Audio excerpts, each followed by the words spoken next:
Okay, how we doing? Activity 14, winter scene. Alright, so this activity you get to be a little bit creative and you're creating a winter scene that you see on the back page.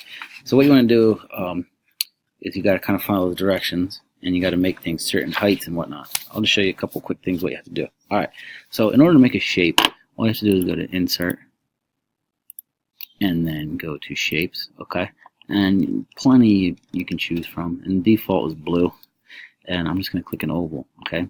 So I can just click here and I can make this any size I want, okay? And that's one way to do it. If you want it perfectly symmetrical, I'll just go to Insert again, and then I'm going to click this. And if you hold down the Shift button, the Shift key, and then draw, look, I can't make it anything but a circle as it could before. So that's a nice way to make circles or something you want perfectly symmetrical. Okay, so I made that. Double click. If you double click on an object or a shape, you get a lot more options. So and this format shape comes up. Okay, so let's say if you wanted to change the color of the fill, you just have to go over here. You can pick orange, or if you want no fill, just do no fill. Okay, so here's two different shapes. Okay, now another thing. Let's say you needed to see, the problem is, see the blue is behind the orange. Alright, let's say you need to have the orange behind the blue. All you have to do is go to Arrange, and you get all these options. Okay, and you can just go to Send Backward. You can send them back. That's if you have a bunch, or just send backward one shape.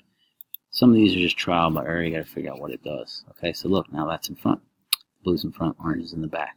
Okay, that's going to come in handy when you are doing your winter scene. Okay, next. Sometimes in this winter scene it's going to ask you for exact shape size. All you have to do is double click on your size, or excuse me, on your shape, and then look up here. This is where you can put the exact inches that you want, your circle or square or whatever it needs to be. Okay, and if you click on this, watch what happens. It keeps it proportional. Notice these are changing at the same time. Okay, but if not, you can just change one size at a time. Okay, now one other quick thing is that, okay, so let's say you make this really nice caterpillar, okay, and I want this exact shape I have right now. You can still do copy and paste. I'm just doing Command C, and I'm going to do Command V, look, and I just pasted another one. Okay, let's change the color to green. Okay, I want a nice pretty caterpillar. This doesn't look right to me because this orange is in the back, so I'm going to bring this orange, double click on it, I'm going to bring this orange forward, and now that kind of looks a little bit better. Okay, now let's say if I said, oh, can you please put this caterpillar down the page? So you'd have to click each individual circle and move it, right? Way easier way.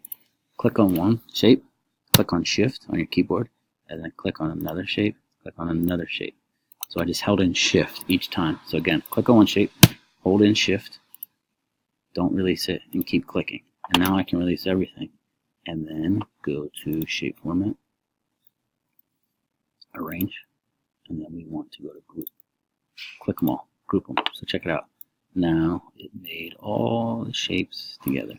Easy fix though if you want to be able to move one just a little. Okay, so select them all, and then click on the shape, and then you can move just that shape. And if you really want to do it gradually, you can actually use your keyboard. I'm just using the keyboard now, up, down, down, right, left. Okay. And then when you click on the outside of it, it regroups everything. How sweet is that? Okay. I think that's about it. That's all you need to know. The rest is just you being creative.